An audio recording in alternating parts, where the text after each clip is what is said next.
जय हिंद दोस्तों, कैसे हैं आप सब। आज हम उत्तराखंड के एक खूबसूरत से हिल स्टेशन यानी कि मसूरी की बात करने जा रहे हैं। दोस्तों, यदि आप मसूरी जाने की योजना बना रहे हैं तो ये वीडियो आप लोगों के लिए काफी यूजफुल है, क्योंकि आज की इस वीडियो पे मैं आपको बताने वाला हूं दोस्तों कि आपको मसूरी कैसे एक्सप्लोर करना है, मसूरी में हमको कितने दिन की ट्रिप बनानी चाहिए, मसूरी में हमको कहाँ पे होटल स्टे लेना चाहिए, क्या बजट के हमको होटल मिलेंगे।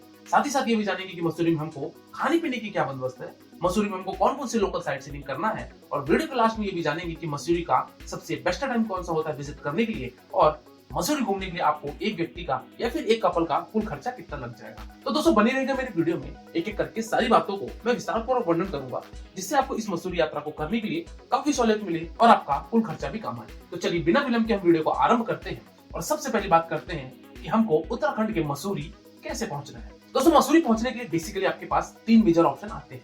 पहले ऑप्शन की अगर मैं बात करूं दोस्तों, वो है आपका बाई ट्रेन का। दोस्तों, यदि आप ट्रेन से आना चाहते हैं तो जो मसूरी का निकटतम रेलवे स्टेशन है वो है यहाँ का देहरादून रेलवे स्टेशन, जो कि उत्तराखंड की कैपिटल है। तो देहरादून आप आ जाइए और देहरादून से आप बाई रोड के माध्यम से 40 किलोमीटर दूरी तय करते हुए फाइनली आप मसूरी पहुंचेंगे। वही अगर आपको देहरादून तक के लिए डायरेक्ट ट्रेन नहीं मिल रही है तो हरिद्वार या ऋषिकेश भी आकर आप बाई रोड के माध्यम से मसूरी पहुंच सकते हैं। वही अगर मैं दूसरे ऑप्शन की बात करूं वो है आपका फ्लाइट से। जैसे यदि आप फ्लाइट से आना चाहते हैं तो मसूरी का जो निकटतम एयरपोर्ट है वो है jolly grant international airport Dehradun, जो कि आपका मसूरी से लगभग 50 किलोमीटर की दूरी पे स्थित है, और आप यहाँ से बाई रोड के माध्यम से मसूरी पहुंच सकते हैं। वही अगर तीसरे ऑप्शन पे अगर आप जाना चाहते हैं तो है बस का। दोस्तों, देहरादून के लिए वेल कनेक्टिविटी आपको दिल्ली से, आगरा से, जयपुर से देखने को मिल जाएगी। तो अगर आप बाई बस के माध्यम से भी आते हैं तो भी आप यहाँ पर डायरेक्टली मसूरी में पहुंच सकते हैं। चलिए दोस्तों, बात करते हैं कि हम मसूरी पहुंच चुके हैं, अब हमको मसूरी में अपना होटल स्टे कहाँ बनाना चाहिए और क्या इनके खर्चे हैं। दोस्तों, अगर मैं यहाँ पे होटल एकोमोडेशन की बात करूं तो दो ऑप्शन आते हैं।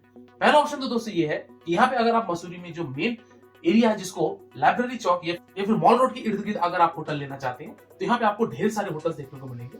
मसूरी हिल स्टेशन होने की वजह से यहाँ पे हमेशा से ही आपका होटल के जो कॉस्ट होते हैं वो ज्यादा होता है। ज्यादा के मतलब ये है कि दोस्तों आप मान के चलिए कि 2000-2500 आपको मिनिमम स्टार्टिंग रेंज देखने को मिलेगा मसूरी के होटल्स में, अगर आप एक नॉर्मल सुपर डिलक्स या फिर 3 स्टार कैटेगरी तक जाना चाहते हैं। अगर आप बजट में ढूंढेंगे तो बजट में भी दोस्तों आपको 1500 से 2000 रुपए पे करना पड़ेगा और आप इस तरीके से अपना होटल की बंदोबस्त कर सकते हैं। दूसरे ऑप्शन की अगर मैं बात करूं दोस्तों, अगर आप मसूरी से थोड़ा हटकर अपना स्टे लेना चाहते हैं या फिर कोई आप रिजॉर्ट में रुकना चाहते हैं तो फिर धनौल्टी या फिर कानाताल में भी आप अपना स्टे ले सकते हैं। मसूरी से धनौल्टी लगभग आपकी दोस्तों 25 किलोमीटर के लगभग पड़ जाती है, और अगर आप कानाताल की बात करेंगे तो आपका 30 से 35 किलोमीटर पड़ जाता है। यहाँ पे अगर आप स्टे लेंगे तो मैं इस बार अपना एक नया अनोखा एक्सपीरियंस के लिए स्टे किया था कानाताल पे। बहुत ही ज्यादा शानदार पहाड़ों के बीच में बसा हुआ ये हमारा डॉम स्टे था, जो कि कानाताल का बहुत फेमस ये ग्लैम्पिंग साइड है। तो यहाँ पे भी आप स्टे ले सकते हैं। एक छोटा सा डॉम जैसा होता है, यहाँ पे आप एंट्री करेंगे ये पूरा इग्लू जैसा एक छोटा सा रूम दिखता है। यहाँ पाएंगे, यहाँ पे आपको बेड अरेंजमेंट मिलती है, और साथ ही साथ इस बगल से कर्टेन हटाएंगे तो यहाँ से पूरे माउंटेन व्यू आपको देखने को मिलेगी। खास करके सनसेट में आपको ये बहुत ही ज्यादा खूबसूरत लगेगा। तो इस तरीके से दोस्तों यहाँ पे आप डॉम स्टे भी अपना बना सकते हैं अगर आपका बजट ज्यादा है तो। लेकिन इनका जो बजट होता है दोस्तों वो आपका 4000 से 4500 5000 तक का ये बजट इनका जाता है, जिसमें आपका ब्रेकफास्ट और डिनर इसमें इंक्लूड होता है। चलिए दोस्तों, अगली बात करते हैं कि अब हमको मसूरी में खाने पीने की क्या बंदोबस्त है। दोस्तों, मसूरी में खाने पीने की अगर बात की जाए तो यहाँ पे आपको ढेर सारे ऑप्शन वेज और नॉन वेज दोनों के ही मिल जाते हैं। कॉस्ट की अगर बात की जाए तो अगर आप एक आदमी के हिसाब से बात करेंगे तो 200 रुपए से 250 रुपए आपका एक व्यक्ति का खर्चा होगा, और आप खाने पीने के लिए भी आप अच्छे तरीके से बंदोबस्त कर लेंगे। चलिए दोस्तों, अगली बात करते हैं कि अब हमको मसूरी में कौन कौन से लोकल साइट सीइंग करने हैं, और इन सभी लोकल साइट सीइंग करने के लिए हमारा माध्यम क्या होगा। सर्वप्रथम बात करते हैं दोस्तों मसूरी के जो फर्स्ट अपना लोकल साइट सीइंग आता है वो आता है दोस्तों यहाँ पे भट्टा वाटरफॉल। दोस्तों, भट्टा वाटरफॉल यहाँ पे आपको जाने के लिए मसूरी से लगभग 10 किलोमीटर देहरादून की तरफ निकलना पड़ेगा, और यहाँ पे आप पहुंचेंगे भट्टा वाटरफॉल। भट्टा वाटरफॉल जाने के लिए दोस्तों आपको दो ऑप्शन आते हैं। एक ऑप्शन तो यहाँ पे दोस्तों आता है कि भट्टा वाटरफॉल पहुंचने के बाद आप यहाँ से रोपवे के माध्यम से जा सकते हैं। रोपवे से अगर आप जाते हैं दोस्तों तो आपको आने और जाने का 250 रुपए का एक जन का टिकट लगेगा, और आप भट्टा वाटरफॉल घूम के आ सकते हैं। लेकिन अगर आप रोपवे नहीं लेना चाहते हैं तो भट्टा वाटरफॉल से एक दूसरी तरफ से रास्ता गया हुआ है, जो कि आप डायरेक्टली भट्टा वाटरफॉल पार्किंग जो एरिया है वहां तक जा सकते हैं। भट्टा वाटरफॉल पहुंचते साथ ही आपको सबसे पहले यहाँ पे एंट्री गेट देखने को मिलेगा, जहाँ पे एंट्री चार्ज होते हैं इसमें विजिट करने के लिए 50 रुपए की दोस्तों यहाँ पे आपकी एंट्री चार्ज होती है। 50 रुपए की टिकट कटाते साथ ही जैसे आप अंदर प्रवेश करेंगे तो यहाँ पे आपको ढेर सारी चीज देखने को मिलेगी। सबसे पहले तो आपको मिलेगी यहाँ पे दोस्तों भट्टा वाटरफॉल, जो कि अभी फ्लो उतना ज्यादा नहीं था क्योंकि मानसून में इसकी फ्लो बहुत तगड़ी हो जाती है। मैं विंटर में गया हुआ था दिसंबर मंथ में, तो यहाँ पे आपको फ्लो ज्यादा देखने को नहीं मिलेगा। भट्टा वाटरफॉल जैसे आगे विजिट करेंगे तो यहाँ पे आपको बहुत सारी एक्टिविटीज देखने को मिलेगी, जिसमें से आपका जिप लाइन होता है, गेट स्विंग होता है, बाइसिकल राइड होता है, और भी बहुत सारे यहाँ पे आपको ऑप्शंस मिल जाएंगे। यहाँ पे काउंटर बना हुआ है, काउंटर में जाके पता कर लीजिए। और एक्टिविटीज के लिए ये वाला जगह यानी कि भट्टा वाटरफॉल बहुत ही ज्यादा फेमस है। भट्टा वाटरफॉल विजिट करने के पश्चात हम निकल पड़ेंगे अपने अगले पॉइंट की तरफ। वो है हमारा यहाँ पे मसूरी लेक। मसूरी लेक दोस्तों यहाँ पे सबसे पहले आपको एक मेन रोड से ही लगा हुआ है, यहाँ पे मसूरी झील है। यहाँ पे जैसे आप एंट्री करेंगे, एंट्री करते साथ ही दोस्तों यहाँ पे आपको 30 रुपए की चार्जेस देने पड़ेंगे, जो कि प्रवेश शुल्क के नाम पे लिया जाता है।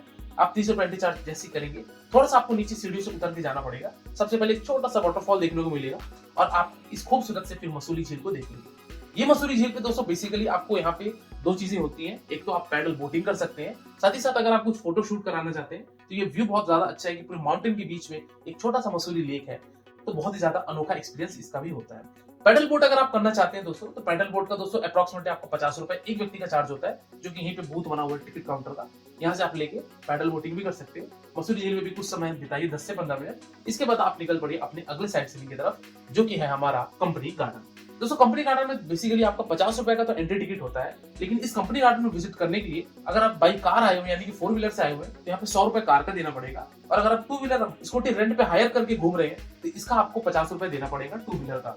तो इस तरीके से आप कंपनी गार्डन में विजिट करेंगे। कंपनी गार्डन में बेसिकली दोस्तों यहाँ पे आपको झूले वगैरह मिलते हैं, कुछ बच्चों के प्ले गार्डन्स मिलते हैं, साथ ही साथ यहाँ पे आपको 1-2 वाटरफॉल भी देखने को मिलेगा। तो ये सारी चीजों को कंपनी गार्डन में विजिट कीजिए और निकल पड़े अपने अगले साइड सीइंग की तरफ, जो कि है आपका बुद्धिस्ट टेम्पल। दोस्तों बुद्धिस्ट टेम्पल जाने के लिए दोस्तों पार्किंग एरिया से आपको बुद्धिस्ट टेम्पल ऊपर पॉइंट तक जाने के लिए आपको लगभग 15 मिनट की ट्रैक करके जाना पड़ेगा। ट्रैक बहुत ज्यादा कठिन नहीं है, बहुत इजी ट्रैक है। आप जैसे ट्रैक करके यहाँ से पहुंचेंगे तो यहाँ से आपको पूरे मसूरी के माउंटेन व्यू का आपको खूबसूरत सा नजारा देखने को मिलेगा, जो कि बहुत ही ज्यादा शानदार यहाँ से आपको व्यू आता है। यहाँ भी कुछ समय रहे कि आप फोटोग्राफी वीडियोग्राफी करते हुए आप निकल पड़िए अपने अगले साइड सीइंग की तरफ, जो कि है आपका केम्प्टी वाटरफॉल। दोस्तों केम्प्टी वाटरफॉल हालांकि मसूरी से आपका बरकोट रोड यानी कि जो यमुनोत्री मार्ग है उस रोड में पड़ता है। लगभग 10 से 12 किलोमीटर की डिस्टेंस पे ये केम्प्टी वाटरफॉल है मसूरी से। केम्प्टी वाटरफॉल जाने के लिए दोस्तों यहाँ पे 2 ऑप्शन आते हैं। एक ऑप्शन तो आता है कि दोस्तों आप सीढ़ियों के द्वारा नीचे उतर के जाएंगे, तो आप ट्रैक करते हुए फाइनली पहुंचेंगे केम्प्टी वाटरफॉल पे। केम्प्टी वाटरफॉल दोस्तों मानसून के महीने में बहुत ज्यादा मोटा फ्लो और बहुत ही प्रेशराइज वाला फ्लो यहाँ पे होता है, लेकिन अभी मैं दिसंबर मंथ में गया था, जैसा कि मैंने आपको बताया कि फ्लो उतना ज्यादा नहीं था। तो केम्प्टी वाटरफॉल जाने के लिए दोस्तों बेसिकली रोपवे से भी जाते हैं। अगर आप ट्रैक करके या पैदल नहीं जाना चाहते हैं सीढ़ियों के द्वारा, तो आप रोपवे भी ले सकते हैं। रोपवे का चार्ज 200 रुपए होता है आने और जाने का, आप उसके माध्यम से भी केम्प्टी वाटरफॉल जा सकते हैं। चलिए दोस्तों, तो केम्प्टी वाटरफॉल घूमने के पश्चात अब हम बात करते हैं शाम के वक्त यानी कि रात्रिकालीन में हमको कहाँ विजिट करना है। तो वो है मसूरी का सबसे फेमस पॉइंट, जिसको बोला जाता है मॉल रोड। दोस्तों मसूरी का मॉल रोड बहुत ज्यादा बड़ा तो नहीं है, लेकिन फिर भी इतना बड़ा है कि आपको आराम से सारी चीजों के यहाँ पे शॉपिंग हब्स देखने को मिल जाएंगे। साथ ही साथ मसूरी का जो मेन चौराहा है, जिसको लाइब्रेरी चौक के नाम से जाना जाता है, क्योंकि ब्रिटिश के टाइम पे यहाँ पे एक लाइब्रेरी हुआ करती थी, इसलिए इसको लाइब्रेरी चौक बोला जाता है। मसूरी में दोस्तों यहाँ पे आपको लाइब्रेरी चौक है। यहाँ से आप जैसे आगे बढ़ेंगे तो ये मॉल रोड पे जाएंगे। मॉल रोड पे भी आप कुछ समय बिताइए अपना, अगर कुछ शॉपिंग वगैरह करना चाहते हैं, शॉपिंग वगैरह करके आप अपना उस रात मसूरी पे स्टे बना लीजिए। चलिए दोस्तों अगली बात करते हैं कि मसूरी के और नियर बाई प्लेसेस में अगर हमको विजिट करना है तो हम कहाँ पे कर सकते हैं। पहला अगर मैं बात करूँ दोस्तों, वो है आपका धनौल्टी। धनौल्टी दोस्तों बेसिकली स्नो के लिए फेमस तो बहुत ज्यादा है, क्योंकि विंटर के टाइम पे यानी कि जनवरी मंथ में आपको धनौल्टी में इको पार्क के आसपास आपको यहाँ पे ढेर सारे स्नो देखने को मिलेंगे, क्योंकि यहाँ पे लाइव स्नोफॉल भी होती है, क्योंकि काफी डेंस फॉरेस्ट पे बना हुआ ये धनौल्टी है। तो यहाँ पे स्नोफॉल डेफिनेटली पहले होती है, मसूरी में बाद में होती है। तो धनौल्टी भी आ सकते हैं। अगर आप धनौल्टी से 8 किलोमीटर दूरी पर स्थित एक शक्तिपीठ, जो कि 52 शक्तिपीठों में से एक सुरकुंडा माता जी का मंदिर है, यहाँ पे शक्तिपीठ में माता जी का सर गिरा था, इसलिए इसको सुरकुंडा माता जी का मंदिर बोला जाता है। सुरकुंडा मंदिर में भी आके आप दर्शन कर सकते हैं माता जी के, और ये सारी चीजें करते हुए आप अपना 2 दिन का ट्रिप बना सकते हैं और नाइट स्टे आप अपना मसूरी पे कर लीजिए। तो दोस्तों ये रहा आपका मसूरी में हमको कौन कौन से साइट सीइंग करने थे। चलिए दोस्तों अगली बात करते हैं कि हमको मसूरी में सबसे बेस्ट टाइम कौन सा होता है विजिट करने के लिए। दोस्तों मसूरी विजिट करने के लिए बेसिकली आपको मैं बोलूंगा इस समर या फिर विंटर में आप विजिट कर लीजिए, क्योंकि मानसून में यहाँ पे बारिश दिन भर होने की वजह से तो आपको वो घूमने का आनंद नहीं मिल पाएगा। तो बेहतर है कि आप विंटर पे या फिर समर पे आप आ जाइए और मसूरी के सारे साइट सीइंग को एक्सप्लोर करके आप अपनी वापसी बना सकते हैं।